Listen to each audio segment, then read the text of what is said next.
जय श्री राम। क्या आपने कभी सोचा है कि रावण जैसे महाबली, जिसके पास असीमित शक्तियां थी और जिसने कैलाश पर्वत तक हिला दिया था, वे एक छोटे से धनुष को क्यों नहीं उठा पाया, जबकि वही धनुष श्री राम ने एक ही झटके में तोड़ दिया।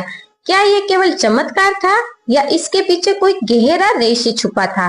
क्या रावण का अहंकार उसकी हार का मुख्य कारण था या देवताओं की कोई गुप्त योजना इसमें शामिल थी?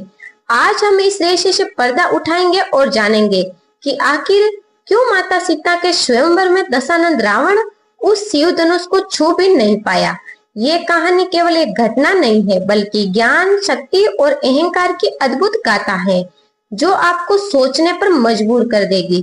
कहते हैं कि ये धनुष कोई साधारण धनुष नहीं था, ये स्वयं भगवान शिव का धनुष था। जब शिव जी ने असुरों का संहार किया, उनकी उग्रता को शांत करने के लिए देवताओं ने उन्हें यह धनुष भेंट किया। बाद में शिव जी ने इसे परशुराम को सौंपा और परशुराम ने इसे राजा जनक को दिया। ये धनुष इतना भारी था कि बड़े बड़े योद्धा इसे हिला नहीं पाते थे। इसे पिनाक कहा जाता था और जो इसे उठा पाएगा वही सबसे शक्तिशाली योद्धा माना जाएगा। इसकी महिमा केवल इसके वजन में नहीं, बल्कि इसमें समाई देवी शक्ति में भी थी। धनुष को छूने वाला अपने शक्ति, अहंकार और शुद्धता की परीक्षा से गुजरता। ये धनुष केवल शारीरिक बल का प्रतीक नहीं था, बल्कि मानसिक और आध्यात्मिक शक्ति का भी प्रतीक था। राजा जनक ने एक दिन खेत में हल चलाते हुए एक सुंदर कन्या को देखा और उन्होंने उसका नाम सीता रखा। बचपन से ही सीता असाधारण थी।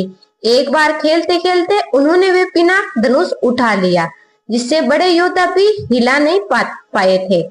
ये देखकर राजा जनक आश्चर्यचकित हो गए और प्रतिज्ञा की कि उनकी बेटी का विवाह उसी से होगा जो इस शिव धनुष को उठा पाएगा। इसके लिए राजा जनक ने स्वयंवर का आयोजन किया और दुनिया भर के राजाओं और वीरों को आमंत्रित किया। ये स्वयंवर केवल विवाह का अवसर नहीं था, बल्कि एक परीक्षा थी, जो न केवल शक्ति बल्कि शुद्ध हृदय और आत्मा वाले व्यक्ति को खोजने के लिए आयोजित की गई थी। रावण, जो अपनी असाधारण शक्ति के लिए जाना जाता था, जब इस स्वयंवर की खबर सुनता है, उसका अहंकार जाग उठता है। उसे लगता है कि ये धनुष तो उसके लिए केवल एक खेल का सामान है। उसने कैलाश पर्वत को अपने हाथों से उठाया था, इसीलिए यह धनुष उसके लिए कोई चुनौती नहीं होनी चाहिए। स्वयंवर में रावण अपनी पूरी शानो शौकत के साथ पहुंचता है। उसका मन केवल माता सीता को अपनी पत्नी बनाने में लगा होता है। वे धनुष उठाने के लिए झुकता है और अपनी सारी शक्ति लगाता है, लेकिन धनुष अपनी जगह से टस से मस नहीं होता। रावण का अहंकार उसके लिए धनुष के बीच एक अदृश्य दीवार बन गया।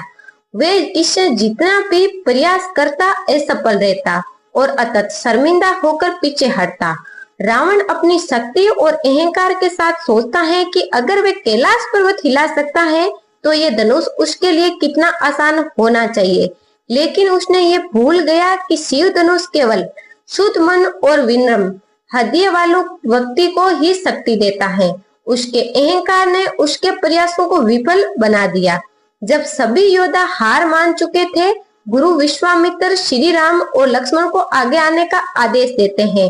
श्री राम का आगमन बाकी सभी से अलग था। उनके चेहरे पर अहंकार नहीं, बल्कि शांति और दिव्य आभा थी। उन्होंने धनुष को प्रणाम किया और उसे केवल एक चुनौती की तरह नहीं, बल्कि पवित्र वस्तु की तरह देखा। उनकी नम्रता और विनम्र दृष्टि ने सभी को प्रभावित किया। श्री राम ने धनुष को हल्के हाथों उठाया। उन्होंने इसे एक फूल की तरह छुआ और प्रत्यंचा चढ़ाई। जैसे ही उन्होंने धनुष को मोड़ा, वे तेज दिव्य ध्वनि के साथ टूट गया। ये केवल धनुष का टूटना नहीं था, बल्कि रावण के अहंकार का प्रतीक भी था।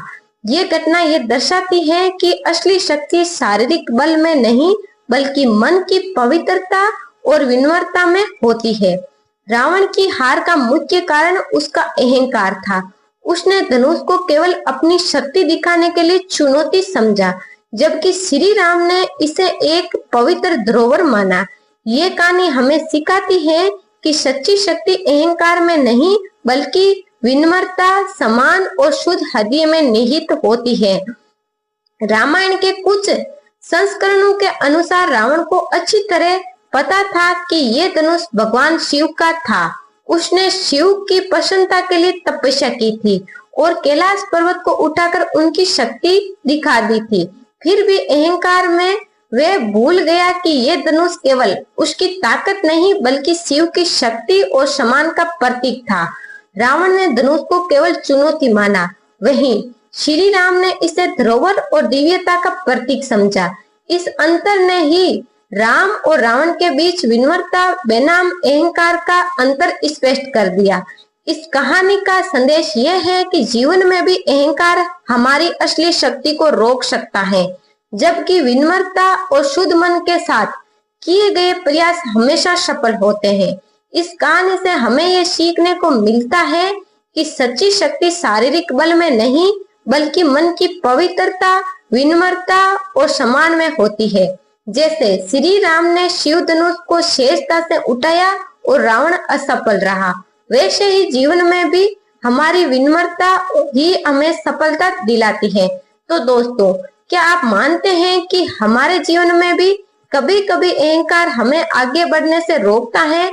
हमें अपनी शक्ति और ज्ञान का इस्तेमाल हमेशा विनम्रता और सम्मान के साथ करना चाहिए।